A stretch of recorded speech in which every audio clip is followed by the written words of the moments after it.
एक द्विबीजपत्री पादपों की रूट का एनाटॉमी कि द्विबीजपत्री पादप की यह सब डाइकॉट स्टेम मतलब डाइकॉट रूट का जब सेक्शन कटिंग किया जाता है तो उसमें कौन कौन से पार्ट्स है जो दिखाई देते हैं। अभी तक आपने पढ़ा कि मोनोकॉट स्टेम, डाइकॉट स्टेम में क्या क्या संरचनाएं थी।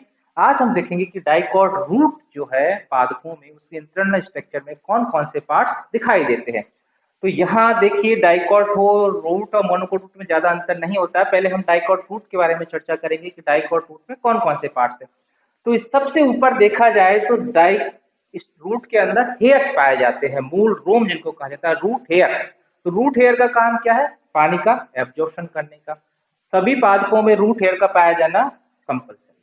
सभी पादपों में जड़ों में रूट हेयर्स पाए जाते हैं और रूट हेयर की जहां से निकलती है ये है एपिडर्मिस। एपिडर्मिस के स्थान पर इसको नाम दिया गया है। अभी तक स्टेम में अपन एपिडर्मिस पढ़ा, यहां पर कहा जाता है इसको एपिब्लेमा। तो रूट का जब भी आप डायग्राम बनाएंगे, एनाटॉमी लिखेंगे, चित्र बनाएंगे, उसके बारे में लिखेंगे तो वहां एपिडर्मिस के स्थान पर क्या कहेंगे? एपिब्लेमा जिसको कहा जाता है, या पिलीफेरस लेयर, रोमधर स्तर। क्योंकि पिलीफेरस का मतलब क्योंकि यहाँ पर रोम निकलते हैं, हेयर पाए जाते हैं, तो इस कारण से इसको पिलीफेरस लेयर भी कहा जाता है, या राइजोडर्मिस। तो एपिडर्मिस के स्थान पर क्या कहेंगे इसको? एपिब्लेमा, पिलीफेरस लेयर या राइजोडर्मिस कहा जाता है। ये जो एपिब्लेमा है ये सबसे आउटर मोस्ट लेयर है। पहले बताया जिस प्रकार से एपिडर्मिस सबसे आउटर मोस्ट लेयर थी, प्रोटेक्टिव लेयर थी, उसी प्रकार से एपिब्लेमा में आउटर मोस्ट लेयर है, प्रोटेक्टिव लेयर है और एक सिंगल लेयर है। इसमें इंटरसेलुलर स्पेस नहीं पाए जाते हैं। और डाइकॉट रूट स्टेम में देखा था कि इसके ऊपर क्यूटिकल पाई जाती है, तो यहाँ पर रूट में क्यूटिकल और स्टोमेटा जैसी कोई संरचना नहीं पाई जाती। तो रूट के अंदर खास बात यह है कि एपिडर्मिस को एपिब्लेमा कहा जाएगा, सिंगल लेयर है, इंटरसेलुलर स्पेस में नहीं पाए जाएंगे और इसके ऊपर क्यूटिकल या स्टोमेटा जैसी कोई संरचना नहीं पाई जाती है। एपिब्लेमा हो गया। नेक्स्ट इसके नीचे जो कॉर्टेक्स है वो स्पष्ट है, बिल्कुल भी डाइकॉट रूट के अंदर कॉर्टेक्स बिल्कुल है और इनमें इंटरसेलुलर स्पेस पाए जाते हैं। पेरेन्काइमेटस है, पहले बताया पेरेन्काइमेटस कोशिकाएं जो होंगी वो लिविंग होंगी, सेलुलोज की कोशिका वृत्ति पाई जाती है और इनमें इंटरसेलुलर स्पेस पाए जाते हैं, दो कोशिकाओं के बीच में रिक्त स्थान पाए जाते हैं। ये हो गया कॉर्टेक्स। सबसे महत्वपूर्ण बात आती है एंडोडर्मिस की। यहाँ जो एंडोडर्मिस है इसकी सबसे खास बात यह है कि एंडोडर्मिस पर लिग्निन या सुवेरिन का जमाव पाया जाता है। इनकी किस वृत्ति पर? देखिए ये इस प्रकार से मान लो ये एंडोडर्मिस की लेयर है, वेरल सेप्ट होती है, वेरल सेप्ट होंगी और ये जो एंडोडर्मिस है इनकी रेडियल वाल्स पर और आंतरिक और आउटर टेंजेंशियल वाल पर, आंतरिक और बाह्य स्पर्शरेखीय वृत्तियों पर सुवेरिन का जमाव पाया जाता है। सुवेरिन एक मोम जैसा पदार्थ होता है जो कि एक डैम की भांति काम करता है। ये सुवेरिन का जमाव होने के कारण पानी यहाँ से दूसरी तरफ नहीं जा सकता है। तो सबसे खास बात कि इस पे सुवेरिन का जमाव पाया जाता है एंडोडर्मिस कोशिकाओं पर और इनकी खोज की थी कैस्पेरी नामक साइंटिस्ट ने। कैस्पेरी ने खोज की, एक वैज्ञानिक थे कैस्पेरी, इन्होंने खोज की, इस कारण से इनको जमाव को कैस्पेरियन स्ट्रिप्स कहा जाता है। कैस्पेरियन स्ट्रिप्स कहा जाता है। तो एंडोडर्मिस में कैस्पेरियन स्ट्रिप्स पाई जाती है। एंडोडर्मिस में क्या पाई जाती है? कैस्पेरियन स्ट्रिप्स पाई जाती है। ये क्या है? इसकी भित्ति पर, अरीय भित्तियों पर और आंतरिक बाह्य भित्तियों पर सुवेरिन का जमाव पाया जाता है। इस कारण से ये वायुरोधी और जलरोधी होती है, एक डैम की भांति काम करती है। इसके नीचे देखा जाए तो पेरिसाइकिल पाई जाती है। पेरिसाइकिल जो है यहाँ पर डाइकॉट स्टेम में देखा था कि पेरिसाइकिल जो है वो स्टेरेनकाइमेटस की बनी हुई होती है मोनोकॉट में, और यहाँ वो डाइकॉट स्टेम में यहाँ पर पेरिसाइकिल जो है वो पेरेन्काइमा टिश्यू की बनी है, मतलब मृदुतकीय कोशिकाओं की बनी हुई होती है। तो एक लेयर हो सकती है या इससे ज्यादा लेयर हो सकती है। पेरेन्काइमा पाया जाता है एंडोडर्मिस के जस्ट नीचे की ओर। ये एंडोडर्मिस के नीचे की ओर क्या है? पेरिसाइकिल पाया जाएगा, पेरेन्काइमिक कोशिकाओं का बना हुआ होता है। अब बात की जाती है कि इनके वेस्कुलर बंडल की, जो कि महत्वपूर्ण है, बहुत ज्यादा इंपॉर्टेंट है कि रूट्स में, पहले भी आपको बताया, रूट्स में जो वेस्कुलर बंडल्स होते हैं वो रेडियल प्रकार के होते हैं। किस प्रकार के हैं? रेडियल प्रकार के वेस्कुलर बंडल्स इनमें पाए जाते हैं। रेडियल का मतलब है अर्रीय प्रकार के। इसका मतलब है कि जो जाइलम और फ्लोएम जो होंगे वो अलग अलग त्रिज्याओं पर होते हैं। एक जाइलम, फिर फ्लोएम, फिर जाइलम, फिर फ्लोएम, फिर जाइलम, फिर फ्लोएम, अलग अलग रेडियस पर होते हैं। इस कारण से डाइकॉट रूट के जो वेस्कुलर बंडल को कहा जाता है अर्रीय संवहन पुल, रेडियल प्रकार के वेस्कुलर बंडल्स कहा जाता है। रेडियल प्रकार के वेस्कुलर बंडल्स के बाद यहां देखा जाए कि ये जो वेस्कुलर बंडल्स है ये एग्जैक्ट प्रकार के होते हैं। एग्जैक्ट, बहा आदि दारुक। बहा आदि दारुक का मतलब है कि जो प्रोटोजाइलम होगा, प्रोटोजाइलम जो है जिसकी कोशिकाएं छोटी होती है, सबसे पहले बनने वाला जाइलम जो है वो प्रोटोजाइलम होता है और बाद में बनने वाला जो जाइलम है वो मेटाजाइलम होता है।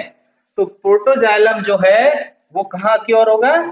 बाहर परिधि की ओर होता है, जबकि मेटाजाइलम की जो कोशिकाएं हैं, बड़ी बड़ी जो कोशिकाएं हैं वो केंद्र की ओर होंगी। यहाँ देखें तो प्रोटोजाइलम की जो कोशिकाएं हैं वो केंद्र, बाहर परिधि की ओर होंगी। मेटाजाइलम की जो बड़ी बड़ी कोशिकाएं वो केंद्र की ओर होती है। प्रोटोजाइलम का बाहर परिधि की ओर होना, प्रोटोजाइलम का बाहर परिधि की ओर, प्रोटोजाइलम का बाहर परिधि की ओर पाया जाना और मेटाजाइलम का केंद्र की ओर पाया जाना स्थिति कहलाती है एक्सार्क। एक्सार्क कहने का मतलब यह है बहा आदि दारुक। आदि दारुक किसको बोलेंगे? प्रोटोजाइलम को। प्रोटोजाइलम को हिंदी में कहा जाता है आदि दारू। तो मतलब जो प्रोटोजाइलम है वो कहां पर है? बाहर की ओर है। इस कारण से इसको कहा जाता है एक्सार्क कंडीशन। तो वेस्कुलर बंडल्स की दो स्थिति हो गई कि वेस्कुलर बंडल वो होंगे जो अलग अलग त्रिज्याओं पर होंगे, जाइलम और फ्लोएम जो होंगे वो अलग अलग रेडियस पर पाए जाएंगे और वेस्कुलर बंडल एक्सार्क प्रकार के होंगे। अर्थात प्रोटोजाइलम जो है वो बाहर परिधि की ओर होगा, मेटाजाइलम अंदर केंद्र की ओर पाया जाएगा। ये फ्लोएम हो गया, अल्टरनेट आ गया। जाइलम और फ्लोएम के बीच में टिश्यू पाए जाते हैं, इनको कहा जाता है कंजक्टिव टिश्यू, संयोजी उत्तक। इन दोनों के बीच में टिश्यू पाए जाते हैं, इनको कहा जाता है कंजक्टिव टिश्यू। ये जो टिश्यू है ये पेरेन्काइमा के बने हुए होते हैं। किसके बने हैं? पेरेन्काइमा कोशिकाओं के बने हुए होते हैं। और ये जो पेरेन्काइमा कोशिकाएं हैं जब सेकेंडरी ग्रोथ होती है तो ये जो है कैम्बियम का निर्माण करती है। दोनों के बीच में पेरेन्काइमेटस टिश्यू है, कंजक्टिव टिश्यू होते हैं। ये किसका निर्माण करेंगी? कैम्बियम का, जब सेकेंडरी ग्रोथ होगी तब। अब खास बात इसमें यह है कि यदि ये एंडोडर्मिस जो कोशिकाएं हैं पूरी की पूरी, इन एंडोडर्मिस कोशिकाओं में लिग्निन और सुबेरिन का जमाव पाया जाता है, लेकिन जहां प्रोटोजाइलम होगा, कहां? जहां जहां पर प्रोटोजाइलम होगा, जिस प्रकार से यहां प्रोटोजाइलम है तो इसके सामने वाली एंडोडर्मिस कोशिकाओं पर सुबेरिन का जमाव नहीं होगा। सुबेरिन का जवाब नहीं होने से कारण ये कैसे होंगी? पतली भित्ति वाली कोशिकाएं होती है, पतली भित्ति वाली होंगी, लिविंग होंगी। तो यहां से जो पानी है रूट हेयर के द्वारा जो वाटर का एब्जॉर्ब किया जाता है वो इंट्रासेलुलर कॉर्टेक्स, इंट्रासेलुलर अवकाश से होता हुआ, अंतरकोश के स्थलों से होता हुआ ये जो कोशिकाएं है यहां से जाइलम में प्रवेश करता है, क्योंकि जाइलम क्या करता है? पानी को नीचे से ऊपर पहुंचाने का काम करता है। तो ये जो कोशिकाएं बीच बीच में प्रोटोजाइलम के सामने है, पतली भित्ति वाली है, जो कि एंडोडर्मिस की है, इनको कहा जाता है पैसेज सेल। पैसेज का मतलब है रास्ता या मार्ग, मार्ग कोशिकाएं, अर्थात ये किसके लिए रास्ता देती है? पानी के लिए। तो यहाँ जो ये कोशिकाएं हैं पतली भित्ति वाली, इनको कहा जाएगा पैसेज सेल। जितने प्रोटोजाइलम होंगे उसके सामने उतनी ही पैसेज सेल्स होंगी। ठीक है, यहां जितनी भी प्रोटोजाइलम उसके सम्मुख पैसेज सेल, जितने प्रोटोजाइलम होंगे उतनी ही पैसेज सेल होंगी, मार्ग कोशिकाएं पाई जाती हैं। अब यहां एक शब्द आता है कि रूट्स जो है वो डाइआर्क है, बी आदि दारुक है, ट्राइआर्क है, टेट्रार्क है इस प्रकार से डाईआर्क, ट्राईआर्क, टेट्रार्क, पेंटार्क, हेक्सार्क। तो डाई का मतलब है दो और आर्क का मतलब है भुजा। यदि जाइलम की दो भुजाएं हों, मतलब जाइलम दो हो, सपोज दैट ये एक वेस्कुलर बंडल्स है और इसमें एक जाइलम ये है, एक ये है, तो जाइलम कितने हो गए? दो। तो इसको कहा जाएगा डाईआर्क अवस्था। यदि जाइलम दो हों, दो फ्लोएम हो गए, तो इसको कहा जाएगा डाईआर्क। यदि तीन जाइलम हो, जाइलम के बंडल कितने हो? तीन जाइलम के बंडल, जैसे इसमें तीन है, 1 2 3, तो इसको कहा जाएगा ट्राई आर्क। तीन भुजाएं हो गई जाइलम की, इसको कहा जाता है त्रि आदिता। और टेट्रार्क यदि चार हो तो उसको कहा जाएगा टेट्रार्क। ये टेट्रार्क हो गया। इस प्रकार से डाईआर्क, ट्राईआर्क, टेट्रार्क, पेंटार्क कहा जाता है। तो डाइकॉट जो प्लांट है उनमें 2 से 6 तक जाइलम और फ्लोएम के वेस्कुलर बंडल्स पाए जाते हैं। यहाँ 3 है तो टोटल कितने हो सकते हैं?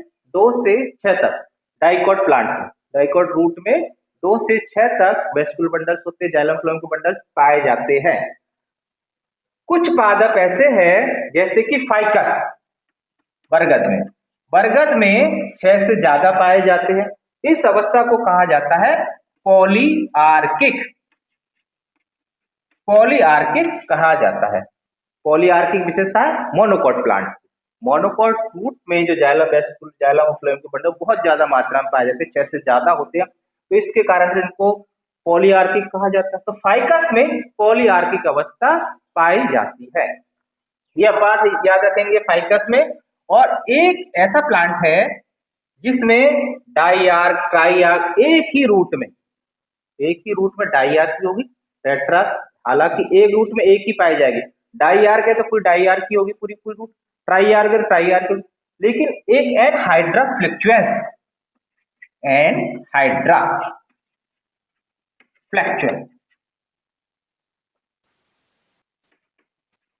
फ्लक्चुएंस जो पादप है इसमें एक ही रूट में डाईआर्क, ट्राईआर्क, टेट्रार्क अवस्था पाई जाती है। इसको कहा जाता है हेट्रोआर्किक, हेट्रोआर्किक अवस्था कहा जाता है, विषम। हेट्रो मतलब विषम, भुजाएं होगी, एक ही रूट्स में एक से ज्यादा, डाईआर्क, ट्राईआर्क, टेट्रार्क। तो यहाँ हम दोबारा समझने की कोशिश करें और थोड़ा सा यहाँ देखें कि यहाँ पित्त की बात की जाए तो यहाँ पर पित्त होगी, जो देखिए मेटाजाइलम केंद्र में होने के कारण यहाँ पर पित्त जो होगी वो बहुत छोटी होगी। पित्त मज्जा जो मेडुला है पित्त, वो या तो बहुत छोटी होगी या अनुपस्थित हो सकती है। तो दोबारा आप समझने की कोशिश करें डाइकॉट रूट के इंटरनल स्ट्रक्चर को, एनाटॉमी को। तो सबसे बाहर इसमें रूट हेयर पाए जाते हैं। रूट हेयर एक कोशिकीय है और सजीव है और इनका काम होता है वाटर को एब्जॉर्ब करने का। जितने रूट्स हैं वो उतने ही पानी एब्जॉर्ब ज्यादा करेंगे। जैसे जैसे पुराने प्लांट्स में क्या होगा, जो पुरानी रूट्स है वो नष्ट होती जाती है और नई रूट्स, रूट हेयर बनते जाते हैं। तो रूट हेयर भी क्या, जैसे पुराने होंगे नष्ट हो जाएंगे और नए रूट हेयर बनते चले जाते हैं। रूट हेयर के नीचे जो एपिडर्मिस है उसको यहाँ पर कहा जाएगा एपिब्लेमा। एपिब्लेमा सबसे आउटर मोस्ट लेयर है, प्रोटेक्टिव लेयर है, सिंगल लेयर है, एक कोशिकीय है, इंटरसेलुलर स्पेस नहीं पाए जाएंगे और इसके ऊपर क्यूटिकल का आवरण या स्टोमेटा नहीं पाए जाते हैं। इसको एपिब्लेमा कह सकते हैं, पिलीफॉर्म लेयर कह सकते हैं, राइजोडर्मिस भी कह सकते हैं। कुछ पादपों में यहाँ पर एपिडर्मिस के नीचे स्क्लेरोकाइमा कोशिकाएं भी पाई जाती है। स्क्लेरोकाइमा कोशिकाएं जो होती है, इस प्रकार स्क्लेरोकाइमा कोशिकाएं पाई जाती है। इसके नीचे एक या दो लेयर, किन्हीं पादपों में, किन्हीं पादपों में एक से दो लेयर्स हो सकती है स्क्लेरोकाइमा की। ये बिल्कुल हाइपोडर्मिस के समान है और इसको रूट्स में कहा जाता है एक्सोडर्मिस। ये जो कोशिकाएं है, स्क्लेरोकाइमा है, दृढ़ है, ये भी वाटर को बाहर निकलने से रोकती है। अच्छा, ये भी डैम के समान काम करते हैं किन्हीं पादपों में। तो किन्हीं पादपों में एक्सोडर्मिस भी उपस्थित हो सकती है, नहीं तो डायरेक्टली कॉर्टेक्स हो सकता है। कॉर्टेक्स पतली भित्ति वाले होंगे, पैरेन्काइमेटस होंगे, इंटरसेलुलर स्पेस इनमें उपस्थित होते हैं। और सबसे खास बात है एंडोडर्मिस की जो याद रखने की है कि एंडोडर्मिस पे सुवेरिन का जवाब पाया जाता है इनकी अरीय भित्तियों पर और बाह्य और आंतरिक भित्तियों पर। इनकी खोज की कैस्पेरी नामक साइंटिस्ट ने, इस कारण से इनको कैस्पेरियन स्ट्रिप्स कहा जाता है।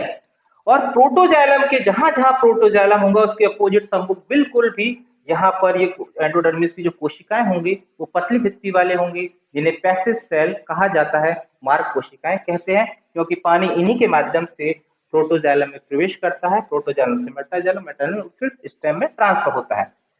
इसके नीचे पाया जाएगा पेरिसाइकिल, जो कि एक लेयर है या सिंगल लेयर या मल्टी लेयर हो सकता है, लेकिन ये पेरेंकाइमेटस कोशिकाओं का बना हुआ होता है। वेस्कुलर बंडल जो होंगे वो रेडियल होंगे। रेडियल प्रकार के मतलब जाइलम और फ्लोएम अलग अलग त्रिज्याओं पर होंगे। जाइलम फ्लोएम अलग अलग त्रिज्याओं पर होते हैं, रेडियल प्रकार के होंगे। एक्सार्क होंगे अर्थात प्रोटोजाइलम बाहर केंद्र की ओर, मेटाजाइलम परिधि की ओर स्थित होता है। पेटाजाइलम के केंद्र में होने के कारण यहाँ पर स्पेस बहुत कम रहता है। पित्त जो है वो या तो एब्सेंट हो सकती है या बहुत छोटी हो सकती है। और जाइलम और फ्लोएम के बीच में कंजक्टिव टिश्यू पाए जाते हैं। ये कंजक्टिव टिश्यू जो है वो पेरेंकाइमेटस होते हैं और ये द्वितीयक वृद्धि के समय कैम्बियम का निर्माण करते हैं। किन्हीं किन्हीं पादपों में यहाँ पर जो कॉर्टेक्स है, जैसे जलीय पादप है, जलीय हाइड्रोफाइट्स है, हाइड्रोफाइट्स में यहाँ पर बड़े बड़े एयर कैविटीज बन जाएंगी। ये एयर कैविटीज वही, इनमें एयर प्रवेश कर जाती है और एयर प्रवेश करने से बायोएंसी उत्प्लावनता प्रदान करते हैं, जिससे प्लांट पानी में तैरने में सफल हो पाता है। तो ये इसकी इंटरनल स्ट्रक्चर है डाइकॉट रूट की। सबसे ध्यान रखने का, रेडियल प्रकार के वेस्कुलर होंगे, एक्सार्क प्रकार के वेस्कुलर बंडल्स यहाँ पर पाए जाते हैं। 2 से 6 तक जाइलम और फ्लोएम के बंडल पाए जाते हैं। ये सिंपल स्ट्रक्चर है। नेक्स्ट हम पढ़ेंगे मोनोकॉट रूट में क्या विशेषताएं होती हैं।